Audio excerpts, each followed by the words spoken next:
오늘 이 아침으로 주신 말씀은 시편 9편입니다. 시편 9편 1절부터 마지막 절까지인데 11절까지만 봉독하겠습니다. 내가 전심으로 여호와께 감사하오며 주의 모든 기이한 일들을 전하리이다. 내가 주를 기뻐하고 즐거워하며 지존하신 주의 이름을 찬송하리니 내 원수들이 물러갈 때에 주 앞에서 넘어져 망함이니이다. 주께서 나의 의와 송사를 변호하셨으며 보좌에 앉으사 의롭게 심판하셨나라. 이방 나라들을 책망하시고 악인을 멸하시며 그들의 이름을 영원히 지우셨나이다. 원수가 끊어져 영원히 멸망하였사오니 주께서 무너뜨린 성읍들을 기억할 수 없나이다. 여호와께서 영원히 앉으시며 심판을 위하여 보좌를 준비하셨도다. 공의로 세계를 심판하시며 정직으로 만민에게 판결을 내리시리로다. 여호와는 압제를 당하는 자의 요새이시요 환난 때의 요새이시로다. 여호와여 주의 이름을 아는 자는 주를 의지하오리니 이는 주를 찾는 자들을 버리지 아니하시리로다. 다 같이요. 너희는 시온에 계신 여호와를 찬송하며 그의 행사를 백성 중에 선포할지어다. 아멘. 자, 오늘 인사 나누죠. 좋은 아침입니다. 네, 참 좋은 아침이네요. 이 아침 첫 시간 하나님께 드리기 위해서 거룩한 발걸음을 대신 여러분, 또 가정에서 유튜브를 통해 함께 예배에 참여하고 있는 교회 여러분 주의 이름으로 축복합니다. 토요일은 시편 강해입니다. 시편 9편은 다윗의 간증이 담겨있는 감사의 노래거든요. 간증이죠. 여러분, 이 시에서 다윗은 하나님이 어떤 분이신지를 노래하고 있습니다. 또 이 하나님께서 행하신 놀라운 일들을 그동안 살아오면서 경험했던 수많은 간증들이 있을 텐데 세 가지로 요약해서 간증하고 있는 내용이 여기 시편 9편이거든요. 여기 9편 1절 계속해서 우리가 봉독했습니다. 내가 전심으로 여호와께 감사하오며 주의 모든 기이한 일들을 전하리이다. 여러분, 간증은 왜 하는 거죠? 내가 만난 하나님을 간증하는 이유, 전하고 싶은 거예요. 자랑하고 싶은 겁니다.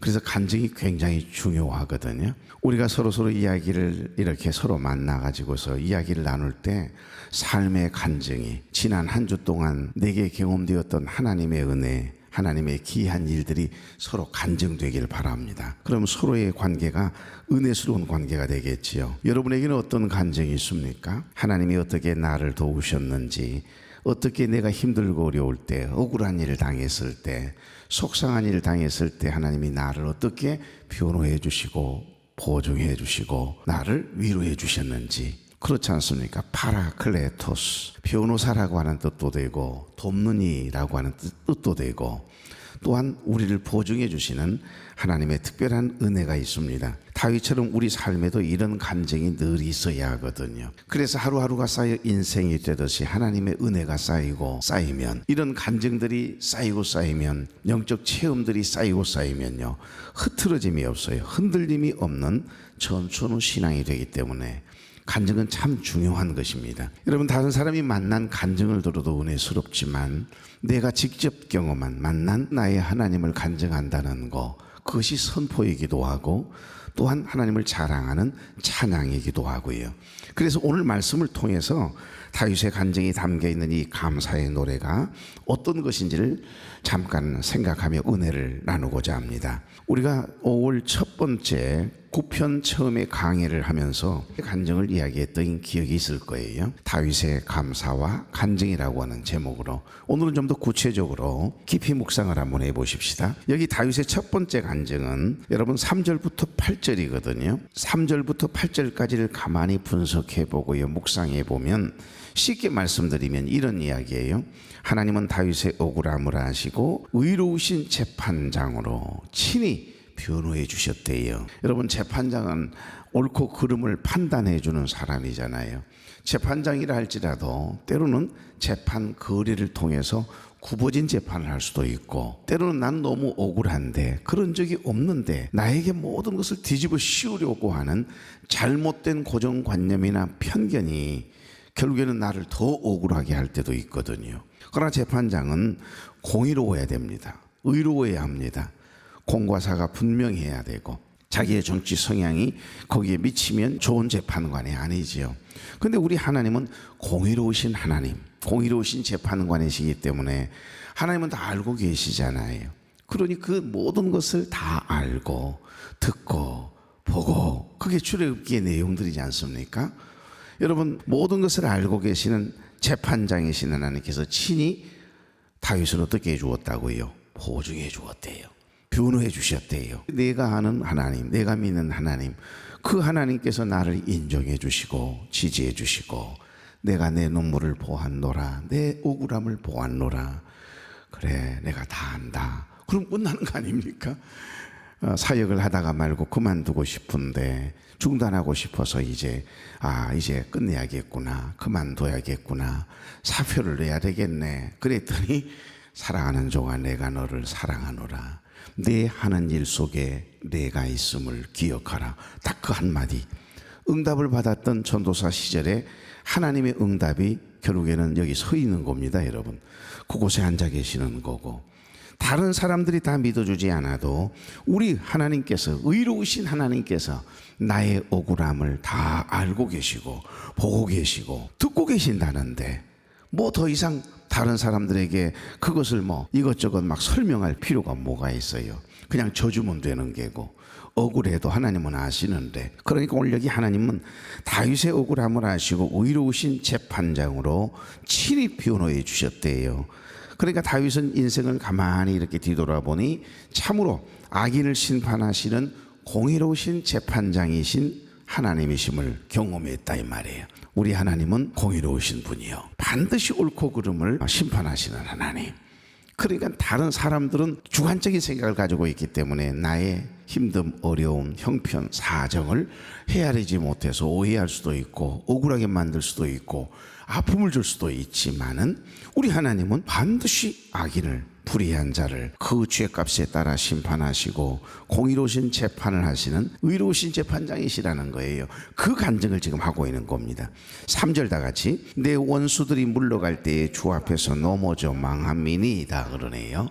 그러니까 여러분, 원수들을 넘어지도록 한 것은 다윗이 아니라는 겁니다. 사실 전쟁을 하고 맞대응을 하고 대결을 하는 것은 사실 다윗이겠죠. 겉으로 보기에는 다윗인데, 다윗의 간증이 어떤 고백이죠? 내가 저들을 물리친 게 아니라는 거예요. 다윗은 자신의 힘이 아니라 하나님께서 친히 싸워주시고 나의 울타리가 되어주셔서 나를 지켜주시고, 저 불의한 자들, 저 원수들을 물리칠 수 있도록 주님 앞에 넘어져 망하도록 은혜를 주신 하나님, 그걸 간증하고 있는 겁니다. 자, 4절, 주께서 나의 의와 송사를 변호하셨으며 보좌에 앉으사 의롭게 심판하셨나이다. 아멘. 다윗은 지금 하나님의 심판대 앞에 자기의 억울함을 아뢰었고, 하나님께서는요 공의로 판결해 주셨다는 겁니다. 우리가 억울하면 여러분 사람들에게 막 항변하잖아요. 근데 진짜 믿음의 사람은 억울하지만 속상하지만 하나님 앞에 나아가잖아요. 그래서 나의 억울함을, 나의 아픔을, 나의 속상함을 하나님 앞에 막 토해내지 않습니까? 나는 너무너무 속상해서, 너무너무 마음이 아파서 억울해서 하나님 앞에 막 아뢰었더니 하나님께서 다 들으시고 공의로 판결해 주셨다라고 하는 말씀을 하시네요. 저는 여러분 여기 9편 4절 말씀을 저는 이렇게 들려요. 여러분, 하나님은 내 편이 되어 주셨습니다. 아무도 내 말을 믿어주지도 들어주지 않았을 때 하나님께서 내 사정 형편을 아시고 내가 얼마나 억울했는지를 다 알아주셨고 위로해 주셨고 친히 의로우신 재판장이 되어 내 무죄를 판결해 주셨습니다. 난 그렇게 읽어지던데요. 그 내용이에요 사실은. 그러니까 여러분, 어떤 억울한 일을 만났습니까? 어떤 속상한 일을 당했습니까? 억울할 때 사람을 찾지 마시고요, 믿음의 주여 또 온전케 하시는 예수 그리스도, 나의 모든 형편과 사정을 내 마음까지 감찰하시는 그 하나님께서 다 듣고 계세요. 누가 어떤 말을 하는지, 누가 어떤 계획을 꾸미고 있는지 다 하나님은 알고 계신다는 거예요. 다 듣고 계신, 다 보고 계신데 하나님 모르는 거 없으세요? 또한 한 분이 계세요. 하나님 모르는 것 없는데 여러분을 누구보다도 잘 알고 계시고 정확하게 알고 계신 한 분이 또 한 분이 계시네요. 누굴까요? 에? 아니, 성령님이나 하나님이나 삼위일체 하나님이니까 그분이 그분이고 우리 하나님은 다 알고 계시고 성령님 맞습니다. 또 한 분, 내 양심이에요. 내 양심. 그게 마음이라는 겁니다.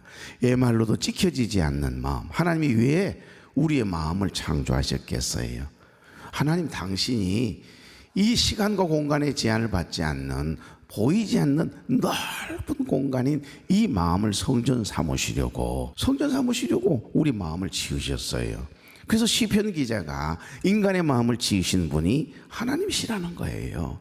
그 마음을 지으신 분이 우리 마음을 모르겠어요. 다 속일 수 있어도요, 하나님은 못 속입니다. 성령님은 못 속여요. 그러나 또 한 분을 못 속여요. 내 양심은 절대 못 속여요. 내가 말은 자꾸 아니라고 이야기하는데 내 양심은 뭐라고? 귀잖아. 너 그랬잖아. 이러면서 내 양심은 계속해서 우리를 고발하잖아요. 양심이 너무 무거우니까 자꾸 큰 소리를 하는 거예요. 없는 말을 자꾸 하는 겁니다. 왜? 내 양심이 너무 괴로우니까. 내가 편하자고 다른 사람에게 뒤집어 씌우는 거예요. 이게 투사라고 하는 심리입니다. 우리 이웃 초청주일 때 새 가족들이 왔을 때 마음에 대한 이야기를 하고 싶었어요. 그 마음을 가지고, 마음을 지으신 분이 하나님이다 이 사람들아. 그 주인 되신 하나님, 내 마음도 잘 모르지 않느냐. 그러듯이 보이지 않는 우리 하나님, 당신이 어떻게 알아? 당신들이 몰라. 그러나 가만히 인생을 살아보고 예수를 믿어보면 이 마음의 주인이 하나님이심을 알게 돼 있거든요. 그래서 예수를 믿어야 되거든요. 그 말하고 싶은 거였어요. 하나님이 마음을 붙잡아 주시지 않으시면 내 마음인데 내 마음대로 할 수 없잖아요. 그래서 지킬 만한 것 중에 뭘 지키라고요? 내 마음을 지키라. 생명의 근원이 예수 남인이라 그러시잖아요. 그럼요. 그런데 내 마음인데 내가 지키라고 한다고 내가 지켜지던가요? 샤마르, 세 가지 의미가 있지요. 보존하다, 주의를 기울이다, 울타리를 치다. 내가 지킬 수 없으니까. 아무리 가까운 부부 사이여도, 연인 사이여도, 여러분, 우리가 내 마음 순간 말 한마디 깨지고 부서지거든요.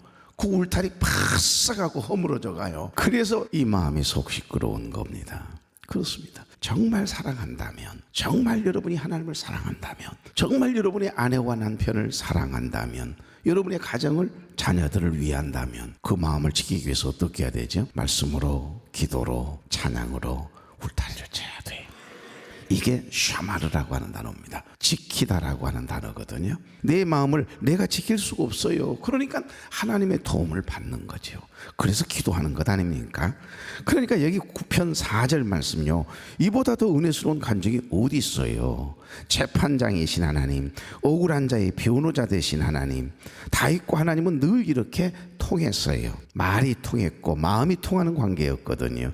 그러니까 내 마음을 누구보다 잘 알고 계신 하나님 앞에 그 억울함을 호소하는 거예요. 하나님만 의지하는 겁니다. 그러면 반드시 그 하나님은 의로우신 하나님, 재판장이신 하나님께서 재판을 굽게 하실 리가 없었다는 거예요. 반드시 의로우신 하나님께서는 내 마음을 알아주셨고 알고 계셨고, 알고 있으면 뭐합니까? 재판을 굽게 하면, 재판 거래를 통해서 다른 사람들이 유리하게 해버리면 그건 더 억울해지거든요. 여러분, 아무 죄도 없는데 재판장이 사형언도를 내려서 형장의 이슬로 사라졌어요.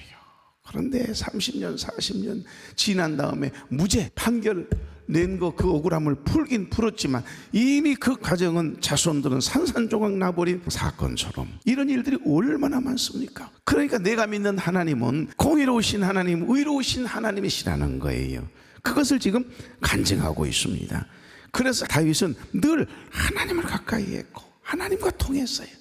그래서 마음도 통하고 말도 통하고 그의 삶은 늘 하나님과 통하는 인생이었음을 우리는 발견할 수 있습니다. 다윗이 하나님과 늘 소통했던 도구 두 가지가 있었다라고 하는 말씀을 제가 9편을 묵상하면서 이야기를 나누는데 기억하고 계실는지 모르겠어요. 하나는 하나님과 늘 소통했던, 통했던, 가까워지도록 이 관계를 유지했던 두 가지의 도구가 있었다니까요. 하나는 못 살아. 방금 기도 나왔다.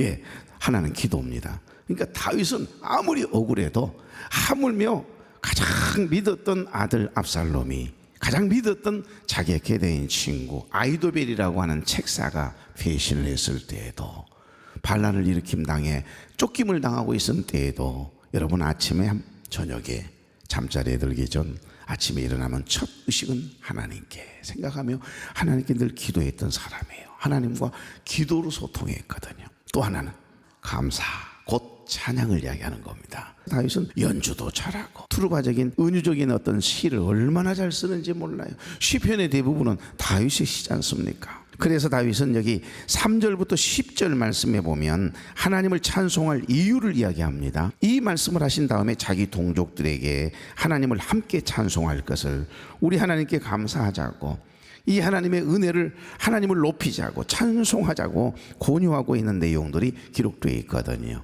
여러분 5절부터 6절을 보십시오.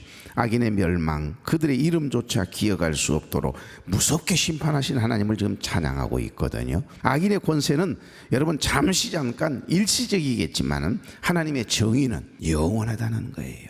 하나님의 말씀은요 영원해.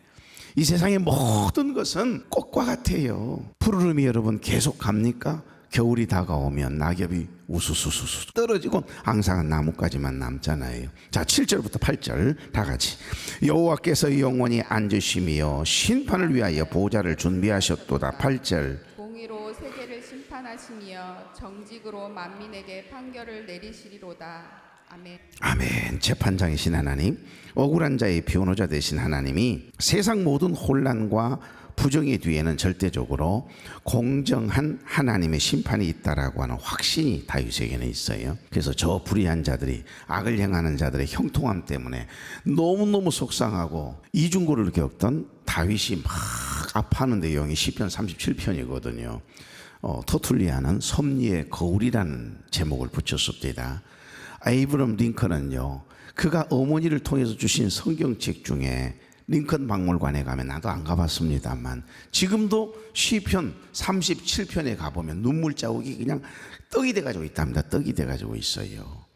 종교개혁자였던 마르틴 루터도 그 힘들고 어려운 상황에 종교개혁 못하겠다라고 두 손 두 발 다 들고, 하나님 난 못하겠어요. 더 이상 사람들이 얼마나 괴롭히고 공격을 하는지, 죽이려고 하는지. 내 주는 강한 성이요 방패와 병기 되시니. 이 찬양은요 하나님께서 은혜 주시고 나와 함께 하시고 하나님은 다 알고 계신다라고 믿음이 생긴 후에 담대해졌을 때 지은 노래입니다. 마르틴 루터도 시편 37편을 너무너무 늘 읽으면서 울었다 그래요. 위로를 받았다 그래요. 이러다가 시편 37편으로 가게 생겼네. 여기 시편 9편 재판장이신 하나님, 그러니까 아무리 억울해도 아무리 속상해도 너희들의 억울함을 다 알고 계시는 분, 그분이 한 분 계신다. 그분이 우리 하나님이시라는 거예요. 불의한 자들이 득세하는 것 같고 악을 행하는 자들이 형통한 것 같고 우리는 하는 일마다 안 되는데 저들은 하는 일마다 대박이란 말입니다. 그랬을 때 얼마나 억울해요. 저렇게 악을 행하고 못된 짓을 하고 뒤에서 나쁜 짓만 하는데, 그런데도 뭐 이거 병이 들까, 사고를 당할까, 오한질고가 있을까, 하는 일마다 잘 되고 형통하기까지 한단 말입니다. 그럴 때 이제 의인들은 상심하게 된다는 거예요. 그것 때문에 하나님 안에 계신 것처럼 도대체 하나님 어디 계십니까? 하나님이 살아계신다면 저렇게 악을 행하고 못된 짓을 하고 불의를 행하는 자들 가만둬서는 안 되잖아요. 막 이런 생각들이 치고 들어올 때 너무너무 아파하거든요.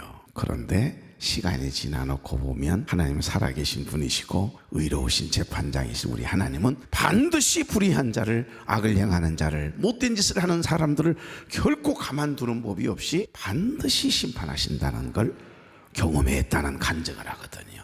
여러분, 자신의 고백에 머물지 않고 지금 다윗은 자기 민족과 공동체에게도 이스라엘 백성들 모두에게 그 하나님을 함께 찬양하자고, 공의로우신 하나님, 의로우신 하나님, 억울한 자를 외면하지 않으시는 그 하나님을 찬양하자고 지금 권면하고 있는 내용이 오늘 본문에 나와요. 이게 첫 번째 간증입니다. 오늘 끝내려고 했더니 벌써 58분이요. 안 되겠어. 다음 주에 두 번째, 세 번째 간증하십시다. 좌우로 인사 나누십시다. 잘 오셨습니다. 네네, 참 감사하지요. 존귀하신 하나님, 오늘 아침 다윗의 간증이 담긴 감사의 노래를 묵상하며 우리의 지나온 삶을 돌아보며 은혜를 나누게 하시니 감사합니다. 우리의 작은 신음에도 응답하시는 하나님, 억울한 일을 당하고 원치 않는 일을 만나도 힘들고 어려운 인생의 깊은 터널을 지날 때에도, 눈물의 골짜기를 지날 때에도 다윗처럼 감사와 회개와 기도로 소통하게 하시고, 주님을 찬송하고 선포함이 있는 간증하는 삶이 있는 우리의 생애가 되도록 길은 부어 주시옵소서. 내일은 거룩하고 복된 주일입니다.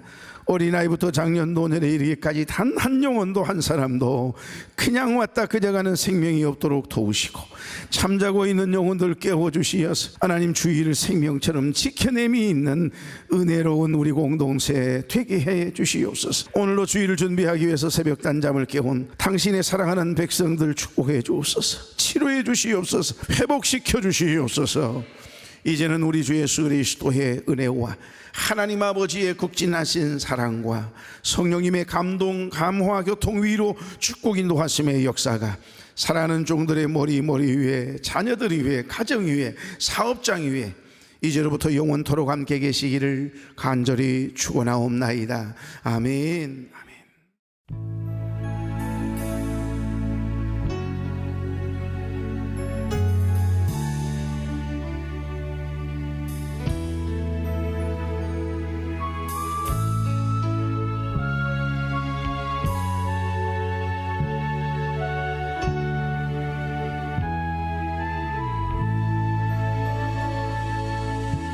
똑바로 보고 싶어요 주님, 온전한 눈짓으로 똑바로 보고 싶어요 주님, 견눈질하긴 싫어요. 하지만 내 모습은 온전치 않아 세상이 보는 눈은 마치 날 죄인처럼 멀리하며 외면을 하네요. 주님, 이 낮은 자를 통하여 어디에 쓰시려고 이렇게 초라한 모습으로 만들어 놓으셨나요? 당신께 드릴 것은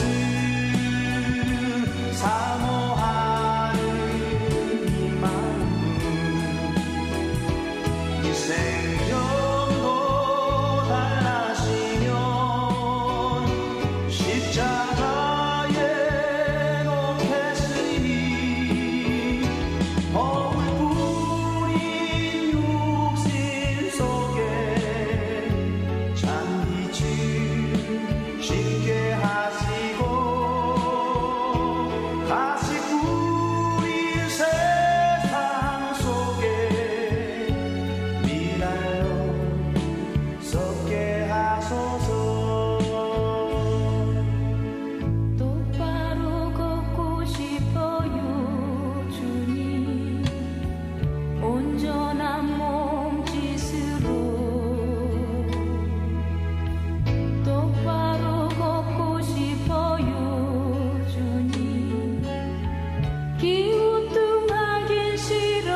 하소서